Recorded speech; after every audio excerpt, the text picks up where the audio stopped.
The agreement commits member states to restore at least 30% of natural habitats from forests, grasslands and wetlands to rivers and lakes by 2030 and 90% by 2050. To rozporządzenie jest This regulation is one of the key documents for the introduction of the European Green Deal. It interferes in many aspects of our everyday life. We today are one of those countries where the state of nature conservation is at its best. Unfortunately, it is very often the case that it is the countries that have well-preserved nature at home that are subject to the greatest demands. Przyrodę stawia się największe wymagania. The Green Deal, as well as a law on restoration of natural resources, is also seen as a threat to farmers who still intend to protest. Donald Tusk wycofuje się po prostu ze swoich obietnic, tak? Przed wyborami. Donald Tusk is backtracking on his promises. Before the elections, in order to gain support of farmers and non-farmers alike, he said there would be no flooding of areas because that's what the decision is about. Everything has been suspended.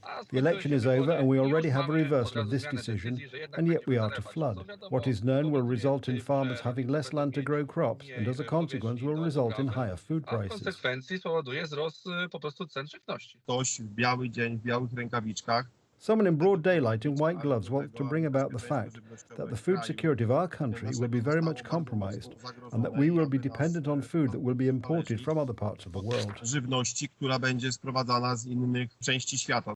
The Green Deal and its regulations are stirring up a lot of excitement across Europe, and implementing it comes at a great cost to the people. These include, among other things, the elimination of European officials' biggest enemy, carbon dioxide, a buildings directive that stipulates that all buildings in Poland should be converted to zero carbon buildings by 2050 at the latest, and changes in the energy sector which will result in higher gas and electricity prices. Będzie droższa żywność, tak? Bo pamiętajmy, na przykład There will be more expensive food because let's remember that all the grain dryers are on electricity, greenhouses are on electricity and gas. This will simply make it more expensive. We need nuclear power so that there will be cheap energy, not only for farmers and industry, but also for the ordinary person. We are already facing electricity price hikes starting on the 1st of July, as the shield introduced by the United Right ceases to be in effect. The current government claims to have a solution for Poles.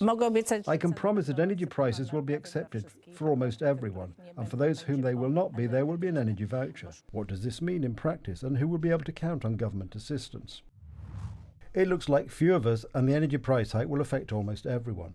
The energy voucher, which will be a one-time payment, assumes an income criterion. However, the bill shows that, for example, a single pensioner with an average pension or a married couple with a child earning the national minimum wage will not receive the voucher. Despite promising in pre-election announcements, people in Poland will have more in their pockets. It will be cheaper in Polish stores, and it will be better in every Polish home. It looks like people in Poland will have to look deeper into their pockets. It will be more expensive in stores, and it will be very expensive to maintain a Polish home thanks to the European climate policy. Natalia Rzeczniczak, TV Republika.